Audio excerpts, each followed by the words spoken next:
perancangan sistem reward berbasis kinerja pada Bank Sembilan Jambi. Mengapa sistem reward perlu dirancang? Di era persaingan industri perbankan yang semakin kompetitif, perusahaan tidak hanya membutuhkan karyawan yang kompeten, tetapi juga memiliki motivasi dan keterlibatan yang tinggi.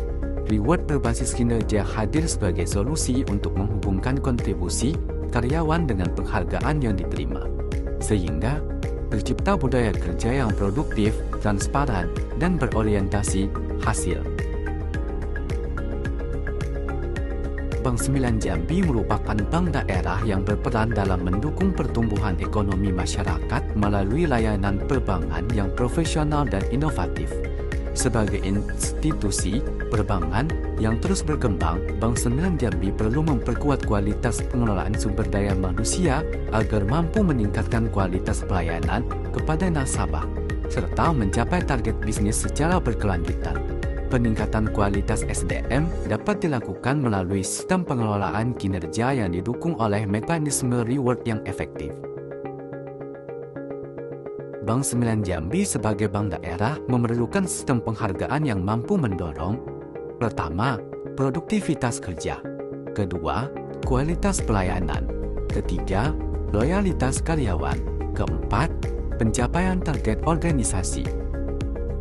Sistem reward berbasis kinerja, di mana sistem reward berbasis kinerja merupakan metode pemberian penghargaan kepada karyawan berdasarkan hasil kerja yang telah dicapai melalui indikator yang telah ditentukan.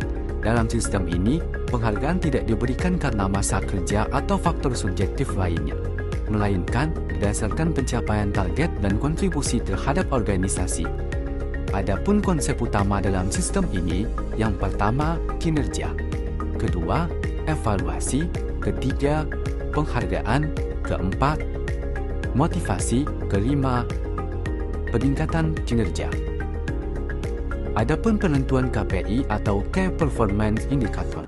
Berikut indikator penilaian kinerja: 35% pencapaian target bisnis, 25% kualitas pelayanan, 20% kepatuhan terhadap SOP, 10% terhadap disiplin dan kehadiran, 10% lagi inovasi dan kontribusi. Adapun tahap implementasi, tahap pertama adalah menyusun indikator KPI sesuai jabatan dan target organisasi. Tahap kedua yaitu melakukan sosialisasi agar seluruh karyawan memahami mekanisme penilaian. Tahap ketiga adalah monitoring dan evaluasi secara berkala. Tahap keempat yaitu pemberian reward berdasarkan hasil pencapaian.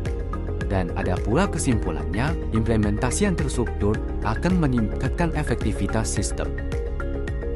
Dampak dan manfaat bagi perusahaan, yaitu sistem ini dapat meningkatkan produktivitas, efisiensi kerja, serta mempercepat pencapaian target bisnis. Bagi karyawan, reward yang jelas akan meningkatkan motivasi, kepuasan kerja, dan rasa memiliki terhadap organisasi. Adapun kesimpulan dari keseluruhannya, yaitu perancangan sistem reward berbasis kinerja pada Bank Sembilan Jambi merupakan upaya untuk meningkatkan efektivitas pengelolaan sumber daya manusia melalui pemberian penghargaan yang adil dan terukur. Dengan menghubungkan reward terhadap pencapaian kinerja, organisasi dapat meningkatkan motivasi, produktivitas, dan keterlibatan karyawan sehingga mendukung pertumbuhan perusahaan secara berkelanjutan.